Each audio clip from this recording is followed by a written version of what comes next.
In today's tutorial we will discuss reactions which can be understood as nucleophilic substitutions, but which are generally not classified as nucleophilic substitutions. Let us first have a look to the general reaction scheme. For a nucleophilic substitution, we always need a nucleophilic molecule which always has a free electron pair. It might carry an overall negative charge, then we of course have the countercation present, or it is not loaded with a negative charge, but then we still have a free electron pair with a high negative electron density, symbolized by the delta minus written here.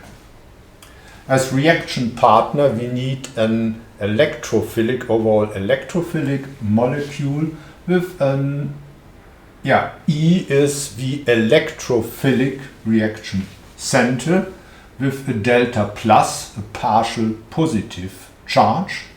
And if the nucleophile now attacks this electrophile, a bond will be formed between the former nucleophilic and the former electrophilic part, and at the same time or successively the EX bond, the bond between the electrophilic center and the leaving group, is broken, and this leaving group ends up as a counter anion.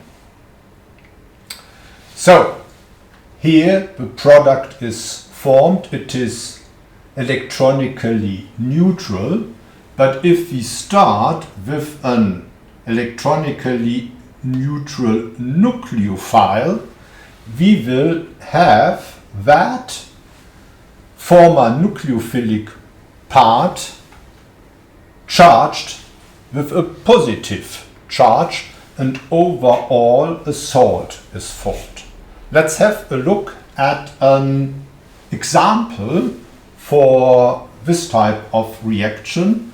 As nucleophile, we will choose simply ammonia with its free electron pair, and as the electrophilic reaction partner, let's choose simply methyl iodide. Nucleophilic substitution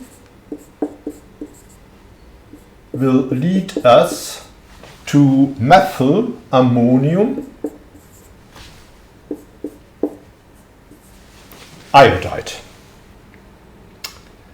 Second example, we stay with the same electrophilic reaction partner, the methyl iodide, but will now choose as a nucleophile an electron-rich aromatic system,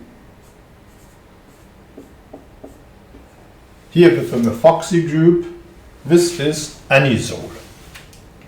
So we have in ortho or in para position nucleophilic centers. Here it's delta minus, there it's delta minus, and the substitution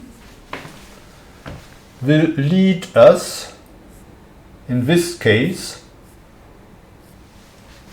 to a reactive intermediate with a positive charge.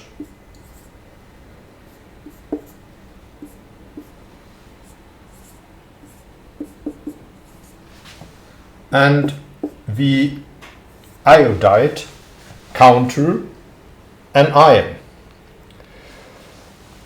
This reaction needs a catalyst, but it can proceed smoothly because methyl iodide is not electrophilic enough to directly react with anisole.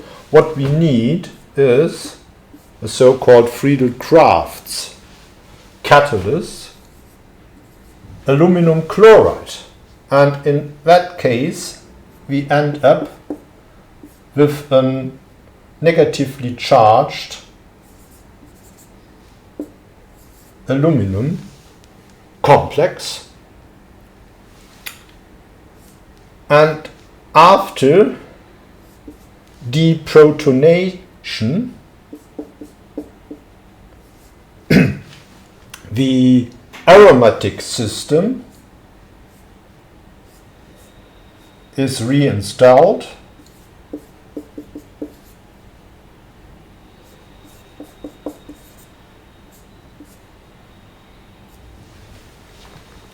and if we change our point of view, here this nucleophile has substituted the iodide. On the other hand, this hydrogen has been substituted by the methyl group, and the methyl group reacted as an electrophile, and therefore this is generally called an electrophilic aromatic substitution, although we can also understand it as a nucleophilic substitution at the methyl group. Another example. Let's go back to ammonia, and we choose now as an electrophile simply acetic acid. Then this is the nucleophilic center, and the electrophilic center is this proton, clearly positively, partially positively charged. The leaving group X is then the acetate.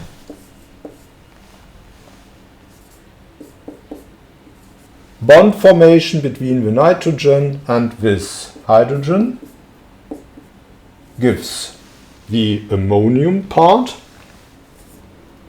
and an acetate anion as the counter anion. So this typical Bronsted